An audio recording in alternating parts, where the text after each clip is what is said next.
And hello again from Fox News in Washington. Well, it turns out the fiscal cliff is going to be a cliffhanger.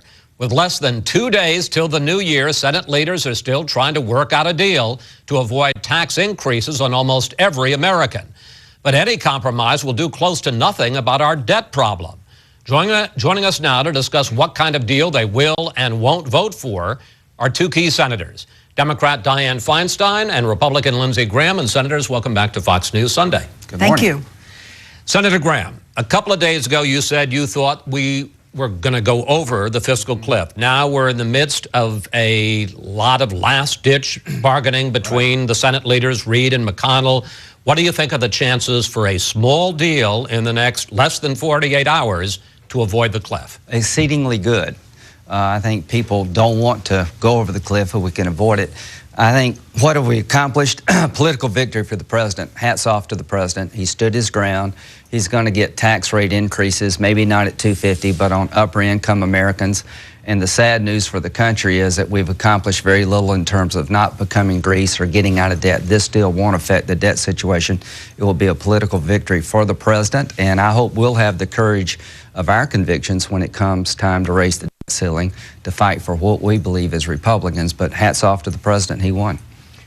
Quick follow-up before we turn to Senator Feinstein. You're saying that you don't think some of your more conservative colleagues in the Senate will filibuster or set up some procedural roadblock. They'll vote to avoid going over the cliff. No, but if McConnell can't get 60% of us to vote for this deal, it'll be hard for Boehner to get it through the House.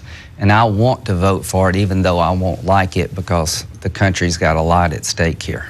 Senator Feinstein, is Senator Graham right? Will we get a deal? I think he's partially right. You know, yesterday, 2.1 million Americans lost extended unemployment insurance. And from this point on, it's lose-lose. My big worry is a contraction of the economy, the loss of jobs, which could be well over 2 million in addition to the people already on unemployment. I think contraction of the economy really would be just terrible for this nation. I think we need a deal. We should do a deal. If Lindsey and I could sit down, I think we could put that deal together. I think the leadership is now working. It will probably be an immediate deal. In other words, it's not going to solve all the problems forever, but it's going to solve certain problems. In other words, not only the unemployment insurance, but doctors lose 30% on Medicare patients. If that isn't remedied, it's called the doc fix. That will probably be done. The tax extenders will probably be done, and a number of other things that are instant tax. The alternative minimum tax. That's right. There'll be a fix so that won't hit 20 million more Americans. That's exactly right. Let me focus on the tax rates. That's been the biggest issue in this whole debate. The president wants to extend the tax rates on families making less than $250,000 a year. Right. Senator Graham, is that acceptable, or does the threshold for when you start to make the Bush tax rates go away, does that have to be higher? Some people have said 400,000, 500,000. And how confident are you that the House, which refused to set the mark at $1 million, will pass any tax rate increase? If Democrats will vote for the deal in the House, if they're allowed to vote for whatever the Senate passes, there'll be enough Republicans. But Boehner needs a majority of the Republican Party. In 2010, we extended all the tax cuts because the economy was weak. In 2012, the first part of 2013, we're not going to extend all the tax cuts, but the economy is weaker. I don't understand the economics, but I do understand the politics. The president won. The president campaigned on raising rates, and he's going to get a rate increase. Would you go for 250 if that's it? No, because she's willing to go for more, and why would I not find 400 or 500? Because I know the votes are there for 400 or 500, but in the House, will the votes be there for 400 or 500? I think a majority of 80% of the Republicans would have voted for Plan B. But when you have no Democrats, you needed almost all Republicans. This time around, I think you'll get a majority of Republicans and a majority of Democrats in the House if you can get 60% of the Republicans in the Senate. So, Senator Feinstein, is that the sweet spot? 400,000, 500,000, something Democrats will accept, not very happily, but they'll accept, well, and it can get through the Republican-controlled House. You know, the way Democrats feel is this president campaigned and won an election on 250,000. Additionally, the polls reflect there is solid support for that. Certainly 60% of Americans believe that. Now, having said that, elections matter. So we believe that the 250,000 threshold is the appropriate threshold. The president did make an offer, we understand, of 400,000 with $1 trillion in cuts accompanying it. That was turned down by the House. The time has come really to measure the absence of a deal plus against a deal. And I think both of us come down that we have to solve this immediate situation. The danger to our people, to our military, to our nation's security, to our economic base is just too great not to have a solution. So, you know, what makes this government work is compromise, and it's when you don't compromise, there's stasis. We've had enough of that. So what you're saying is 400,000 you could live with. Not happily, but you'd live with it. I could certainly live with it. Can I just ask a question that I'm going to get asked? Where does the money go? Let's say it's 400,000, that people above 400,000 pay 39.6. Right, which is roughly going to be about $600 billion. If I'm asked at home, Senator Graham, what are we going to do with the money? What do I say? Well, what you say is that this is added to make up the deficit that everyone has been discussing so not new spending, mightily. It goes for deficit reduction. Well, no, not new spending. You know, you get down to another thing, which was a very bad idea, and that's sequester. And whether sequester goes into effect or not. Well, that's the 800-pound gorilla in this thing. Let me ask you about that. Okay. I enjoyed your brief stint as the host of Fox News. Well, I thought it was a good question. Well, I think it's a good question, too. But Senator Graham, all we've been talking about, and frankly all that Washington's been talking about for the last month, has been the tax side of the cliff. Let's talk about the spending side of the cliff. Right. There's still, as part of the cliff, $110 billion sequester, automatic cuts, defense cuts, domestic cuts. Right. What's going to happen on that with this? Are they going to address that in this deal? I was called by Leon Panetta last night at 7:30 during dinner. Secretary of Defense. Yes, and he said, Lindsey, I've been told that there's not going to be anything in this deal to avoid sequestration going into effect. This is the failure of the super committee to find $1.2 trillion in cuts for the debt ceiling increase. Half of the 1.2 falls on defense. We've already cut $489 billion. He says if we do this, it will be shooting the Defense Department in the head, and we'll have to send out 800,000 layoff notices the beginning of the year. He's worried to death that if we don't fix sequestration, we're going to destroy the finest military in the world at the time we need it the most, and this deal doesn't cover defense cuts on top of the ones we've already done. So very briefly, are you going to go for a deal today that deals with taxes but doesn't deal with the sequester? The reason I think I might is because I know that Dianne feels the same way I do. This is a deal without consequence to the debt. She told me all the $600 billion goes on the deficit. I hope that's true, but that's only 5 or 6% of the deficit. When it comes to defense spending, the only reason I would vote for this deal if sequestration was not included is trusting people like Dianne to work with me to make sure it never becomes a reality post-January 1st. Senator Feinstein, in a bigger sense, even if you get those automatic cuts, which are $110, $120 billion in the first year, even if you get those, the deal that you're talking about does not reduce our national debt, because extending the Bush tax cuts on 98, 99% of Americans, it'll actually increase the debt by trillions of dollars over the next decade. So the question is, when are you guys going to get serious about spending? Well, we're getting serious about spending. We've already cut spending between the CR and the Affordable Care Act. We've cut spending $1 trillion plus. Now, there's an argument over how much, but let's say it's $1.5 trillion. Having said that, I think there is a commitment to cut spending. If you do it by virtue of sequestration, it falls regardless of priority on things that are very high priority that should not be cut.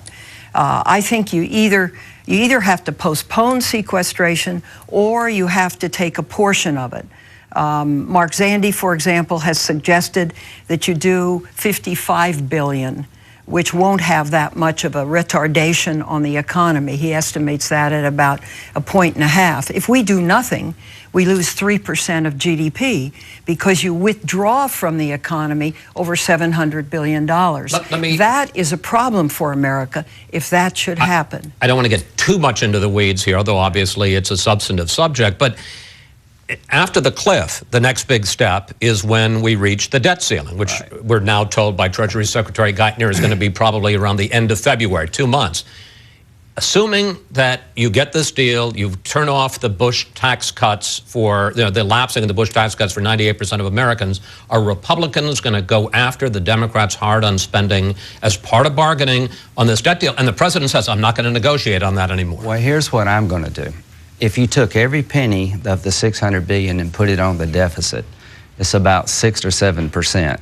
And I don't believe all of it will go on the deficit. But when we raised the debt ceiling in August of 2011, we borrowed $2.1 trillion. We spent that much money in 17 months. Why would I raise the debt ceiling again unless we address what put us in debt to begin with? I'm not going to raise the debt ceiling unless we get serious about keeping the country from becoming Greece, saving Social Security and Medicare. So here's what I would like. Meaningful entitlement reform, not to turn Social Security into a private account, not to take a voucher approach to Medicare, adjust the age for Social Security, CPI changes, and means testing, and look beyond the 10-year window. I cannot in good conscience raise the debt ceiling without addressing the long-term debt problems of this country, and I will not. And Senator Feinstein, you've heard President Obama say, we've got to get out of that habit. We're not going to start trading debt ceiling increases for spending cuts. Well, I think the key to what Lindsey is saying is that you don't affect people at this time who are on these programs. That you do it in a way that it's way in the future so that long-term the programs are essentially changed and more constricted. Now, that's not entirely popular on my side, but it's realistic, I think. I think, this is a very hard time for people. Yes. And we need to get by this, and we need to have a robust economy again. And it can happen, I'm convinced. If we solve this and move down, you can do those things that enable the programs to be solvent on an extended basis without impacting people directly now. Senators, we need to take a quick break here, but when we come back, we're going to discuss where the investigation into the Benghazi terror attack stands now and whether Congress will act in the new year to try to prevent more mass murders. And we're back now with Senators Dianne Feinstein and Lindsey Graham. Senator Graham, how important is it for Secretary of State Clinton to testify under oath before she leaves office about the Benghazi terror attack? And what do you think we still need to know about Benghazi? Absolutely essential that she testify. I want to know from the Secretary of State's point of view, were you informed of the deteriorating security situation? Were all these cables coming out of Benghazi, did they ever get up to your level? And if they didn't, that's a problem. If they did, why didn't you act differently? I think it's very important to know how the intelligence coming from Libya, how it was received in the State Department so we can learn and correct any mistakes we need to correct. Some of your Republican colleagues say they're prepared to hold up the confirmation of John Kerry as Secretary of State until Secretary Clinton testifies as Secretary before she leaves office. That's going to happen. I've been told by Senator Kerry he wants that approach also. He needs to hear what she says so he can make comments about, I agree with her, I don't agree with her. It makes sense to have her go first. Do you agree with that, Senator Feinstein, that she needs to testify first as, and have you been assured she will testify? It has been 3.5 months since Benghazi, and she still has never really answered questions about Benghazi, her role before, during, after the attack. Do you have reason to believe she will testify as Secretary? She has said she will, and I believe she will. She's had a very real accident, and she's recovering from it, and she will be back. I gather her first day of work may well be next week, so I think that's good news. Having said that, I think Benghazi is a real learning, very hard learning example for us. Our part of it, the Intelligence Committee's part of it, is the intelligence. And I've gone through the intelligence, and there were 2 full binders of intelligence. And there was a great deal of intelligence that would indicate that something well could happen. It wasn't tactical. It didn't say on September 11th you can expect X, Y, or Z. But there was enough to know that there were problems in the area. There were also attacks, prior attacks. The British ambassador, the Red Cross, prior attack on the mission, etc. So we had reason to believe that there was a problem there. As Lindsey pointed out, the problem was the right people apparently either didn't make the decision or didn't analyze the intelligence. Because I think if you looked at the intelligence, you would have substantially beefed up the security in that particular mission in Benghazi. And it didn't happen sufficiently. We lost 4 people, a bright ambassador. Additionally, the mission didn't have those basic things: gas masks, fire extinguishers, appropriate cameras that could do what cameras can do today. So we have learned this. I think it's up to the State Department. It's up to us to provide the money, here we go again, and up to the State Department to make the changes that are necessary. The apparent front runner for the new Defense Secretary, Panetta, of course, going to retire, apparently is one of your former Senate colleagues, former Republican Senator Chuck Hagel, who has come under fire for positions he's taken on engaging Iran and supporting defense spending cuts. On Meet the Press this morning, President Obama apparently, while he didn't say he's going to name him, said he's seen nothing in any of the criticism to block him. Senator Graham, are Republicans going to block Chuck Hagel if he's the nominee for Defense Secretary? I think a lot of Republicans and Democrats are very concerned about Chuck Hagel's position on Iran sanctions, his views toward Israel, Hamas and Hezbollah, and that there is wide and deep concern about his policies. All of us like him as a person. It will be up to the president to make this selection. The hearings will matter. They will matter a lot to me, and if he sends Chuck Hagel up, it will be a confirmation hearing of consequence. So at this point, you're not prepared to say that Republicans would put a hold on his nomination or filibuster? I can tell you there'd be very little Republican support for his nomination. At the end of the day, there will be very few votes. Senator Feinstein, you are going to introduce legislation this week on the first day of the new Congress on Thursday to ban assault weapons and magazines that hold more than 10 rounds of ammunition. Why is that more effective than the NRA proposal to put armed guards in every school? Well, in the first place, 1/3 of America's public schools does have armed guards. Secondly, there were armed guards at Columbine. They couldn't stop the shooters. So the question comes, what do we do about the growing sophistication of military weapons on the streets of our cities? They aren't good hunting weapons. I mean, no hunter, in my view, worth his or her salt would use an assault weapon to hunt. And they're not necessarily good defensive weapons. So what we would do is take the earlier bill and strengthen it in many ways. Prevent the gun manufacturers from getting around it as they did. Go to a one physical characteristic test, take specific models and ban their manufacture, their sale, and their transfer.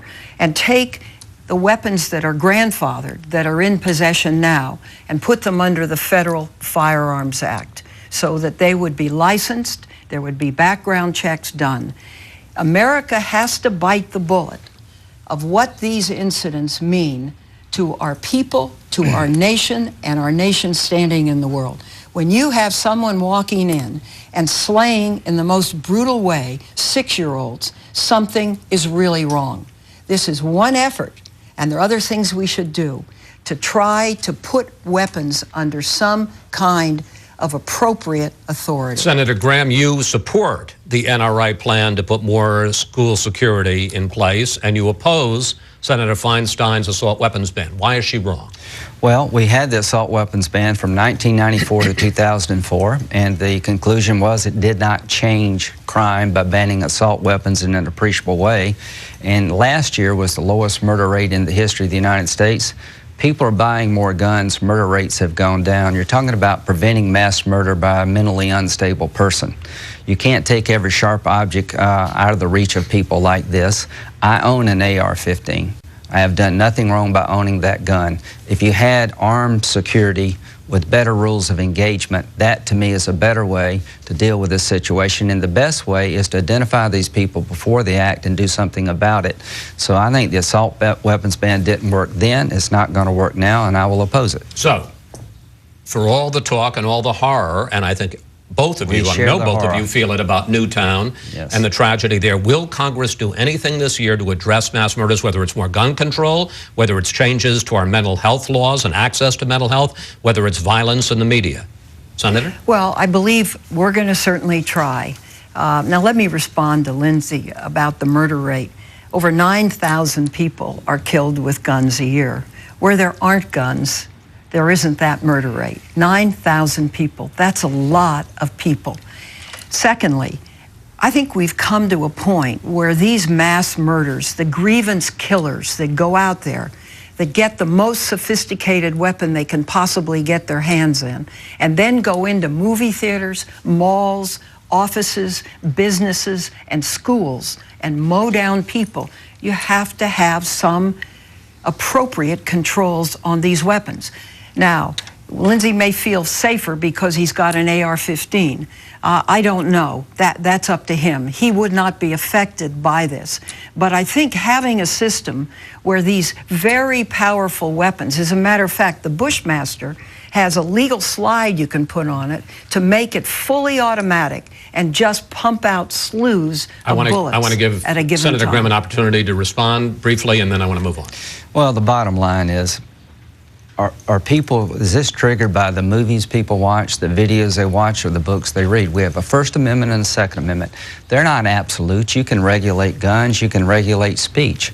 But what she is proposing is a massive intervention. Gun sales are up and crime is down. It's a false sense of security you're pursuing here. You're not going to be able to stop mass murderers with no criminal record just by taking my AR-15 and making me pay $200 and get my fingerprints and say I can't buy another one. It didn't work then, it didn't work before. Identify these people before the act, put security in places they're likely to go, like schoolhouses. If you go into this Capitol, you're going to be met with some armed force. If you go into a schoolhouse, the best solution to protect children is to have somebody there to stop the shooter, not get everybody's gun in the country. We're not going to solve this today, and let me, forgive me, but I just want to move on to one other subject, which actually has been holding up action, a lot of people would say. Senate faces a big moment on January 3rd, the first day, on whether to change the rules and make it harder for the minority to filibuster and block the majority. And you both have been in the majority, you've both been in the minority. The plan Senate Majority Leader Reid is prepared to offer is being called the nuclear option because he would pass it by a simple majority of 51 votes. But a bipartisan group of senators has come up with a compromise that wouldn't change the rules as much, but also wouldn't be the majority forcing its will on the minority. Senator Feinstein, what's going to happen? Is there going to be filibuster reform, and what kind? At Thursday's caucus, we had a briefing. There are 3 groups of senators that have been working on 3 different proposals for rules changes. It was put before the Democrats for the first time on Thursday, and we listened to it. I think there are some changes that can be made on a bipartisan basis. I think that's where things are going right now, to try to see what we can agree upon. If we can't, then the so-called nuclear option comes into play. I'm hopeful that that is not the case, because what goes around comes around, and I think the eminently desirable thing is to have agreement between us. Real quickly, would you oppose the nuclear option if it's a simple up or down vote, 51 votes to impose the will of the majority? At this stage, I don't believe it's necessary. I believe we can work something out that both parties can accept. Senator Graham, you were part of this bipartisan group that came up with the compromise. Right. It gets awfully technical, folks, but basically it would remove some of the procedural roadblocks to a deal. On the other end, it would remove all of them. Will both sides accept that? And will it really change anything? Because you'll still be able to filibuster. I hope and pray that both sides accept it, because I was in the Gang of 14. During the Bush administration, all the judges were blocked. You couldn't get a judicial vote. Our guys got really upset. Bill Frist wanted to change the rules of the Senate so that you needed only 51 votes to confirm a judge. 7 Democrats and 7 Republicans, I was one of the Republicans, said, let's don't change the rules because we got a problem for the moment. We don't want the Senate to become the House. I'm saying now what I said then. When Republicans wanted to change the rules, I said no, it's bad for the institution. When Democrats are proposing the same thing, I say no. I think people like Dianne and myself are going to prevail. There will not be a draconian change that will make the Senate the House. We'll work this out. Senator Graham, Senator Feinstein, thank you both. Thanks for talking with us about a range of issues. You are both good company as always, and happy New Year to both of you. Thank you. Same to you. Thank you. To all of us. Thank you. Up next, our